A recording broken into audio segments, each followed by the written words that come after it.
Hello friends, Noble online classes में आप सभी का बहुत बहुत स्वागत है। पिछले लेक्चर में हमने पढ़ा था इसके आगे तक पूर्णांकों के बारे में। आज पूर्णांकों के बारे में शुरू करते हैं हमारे बुक का क्वेश्चन।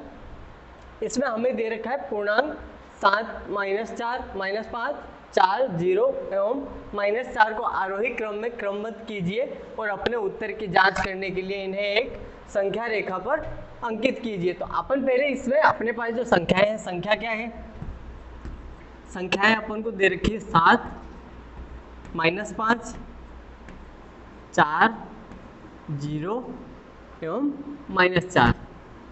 ये अपन को संख्याएं दे रखी है और अपन को बोला है कि इनको आरोही क्रम में अपन को सेट करना है। किसमें? आरोही क्रम में। तो पहले तो अपन को पता होना चाहिए कि आरोही क्रम क्या होता है।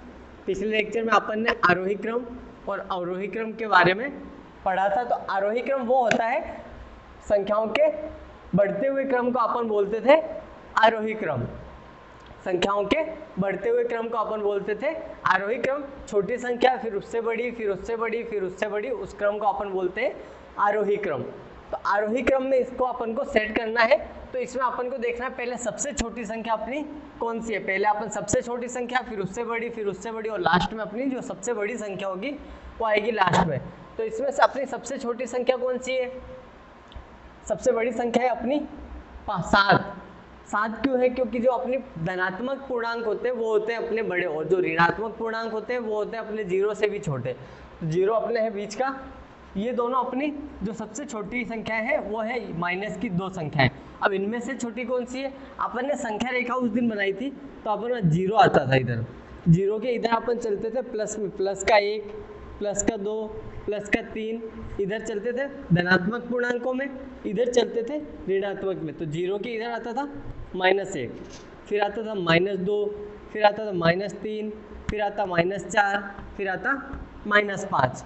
तो पहले आता था अपन इधर से जब बढ़ते थे तो अपनी जो सबसे बड़ी संख्या होती थी वो होती थी ये वाली संख्या, और जो सबसे इधर होती थी वो अपनी होती थी सबसे छोटी वाली संख्या। ये भी अपन ने पिछले लेक्चर में देखा था।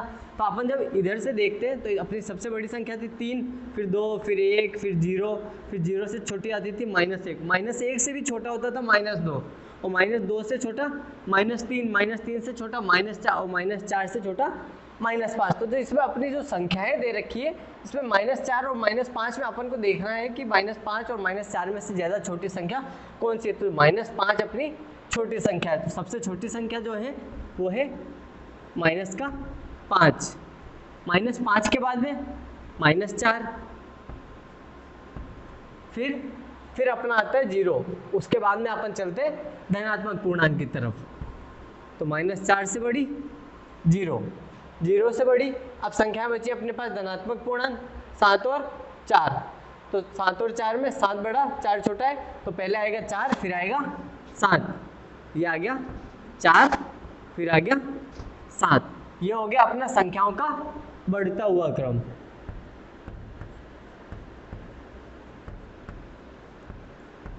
संख्याओं का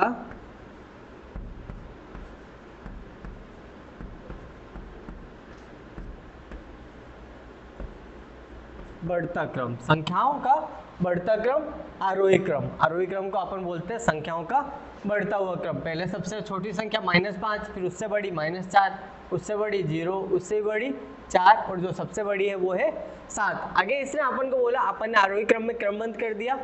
अपन अपने उत्तर की जांच करने के लिए इन्हें एक संख्या रेखा पर अंकित कीजिए। अब अपन इसको एक संख्या रेखा पर अंकित करेंगे। तो अपन ने एक संख्या रेखा बना ली।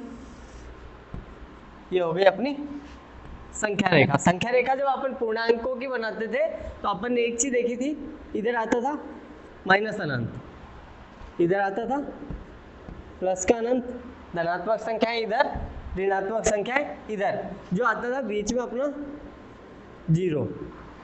0 के इधर चलते थे अपन प्लस में, 0 के इधर चलते थे माइनस में। इधर पहले चलते प्लस का 1, प्लस का 2, प्लस का 3, प्लस की संख्याओं के आगे अपन निशान नहीं लगाते प्लस का 4, प्लस का 5, प्लस का 6, प्लस का 7। संख्याओं के आगे कोई चिन्ह नहीं होता है तो अपना धनात्मक चिन्ह होता है।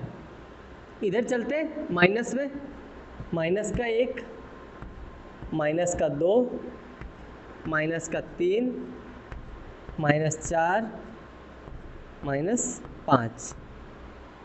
आपन ने एक चीज देखी थी उस दिन कि जो इधर जो संख्या होती है लास्ट, वो अपनी होती है सबसे छोटी संख्या। इधर वाली संख्या होती है सबसे छोटी, और जो इधर संख्या होती है वो होती है अपनी सबसे बड़ी संख्या।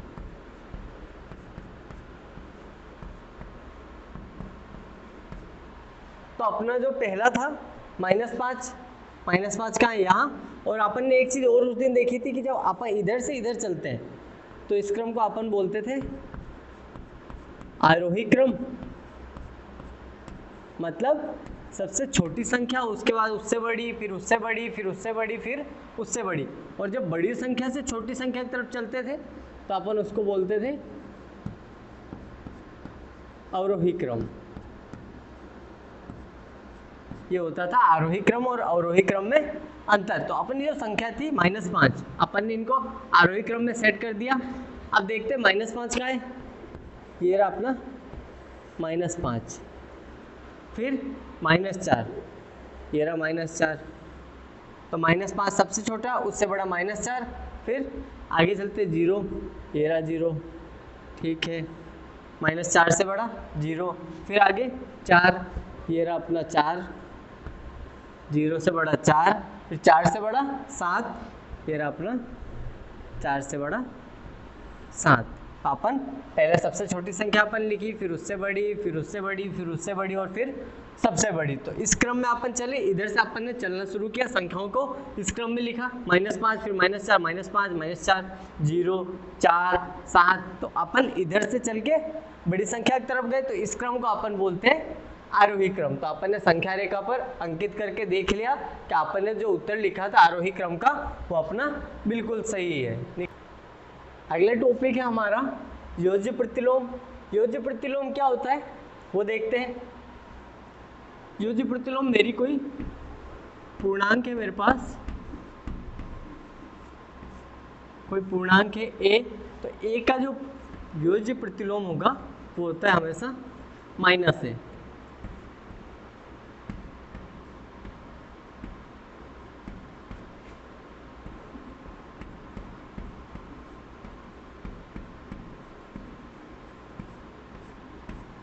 योज्य प्रतिलोम होगा -a। अगर मेरा पूर्णांक -a है तो उसका योज्य प्रतिलोम क्या होगा?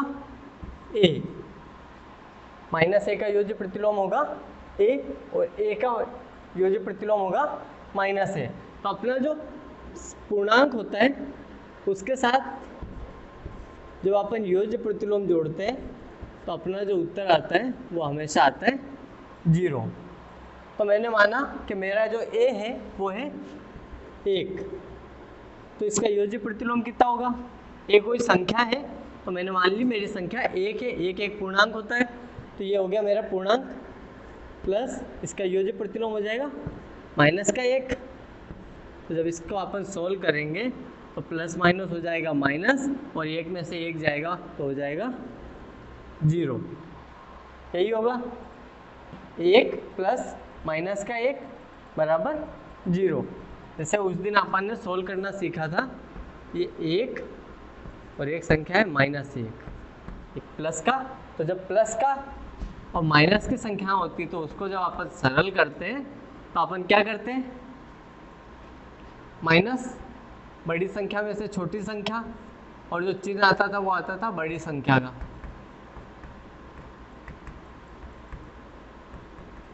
जो चिन्ह आता है आगे वो आता था बड़ी संख्या का। तो अपने पास तो संख्याएं दोनों बराबर है, और बड़ी एक में से 1 गया, क्या आ जाएगा? 0। अब छोटी संख्या का चिन्ह लगाओ, बड़ी संख्या का चिन्ह लगाओ, कोई मतलब नहीं, क्योंकि 0 के आगे प्लस माइनस कोई मायने नहीं रखता है। तो ये होता है अपना योज्य प्रतिलोम। किसी भी संख्या, जैसे एक और उदाहरण लेते हैं, मेरी संख्या है 17, मुझसे पूछा गया कि 17 का योज्य प्रतिलोम कितना होता है? तो 17 का योज्य प्रतिलोम -17। अगर अपनी संख्या धनात्मक है तो उसको ऋणात्मक कर दो, अगर ऋणात्मक है तो उसको धनात्मक कर दो। मेरे से पूछा कि -212 का योज्य प्रतिलोम कितना होगा। -212 का चिन्ह है माइनस का, चिन्ह कर दो प्लस का। -212 का योज्य प्रतिलोम होगा 212। और उदाहरण -13 का योज्य प्रतिलोम प्लस का 13। प्लस लगाओ नहीं लगाओ कोई फर्क नहीं पड़ता, लेकिन माइनस लगाना पड़ता है। और जैसे प्लस का 8, इसका योज्य प्रतिलोम, इसका योज्य प्रतिलोम हो जाएगा माइनस का 8।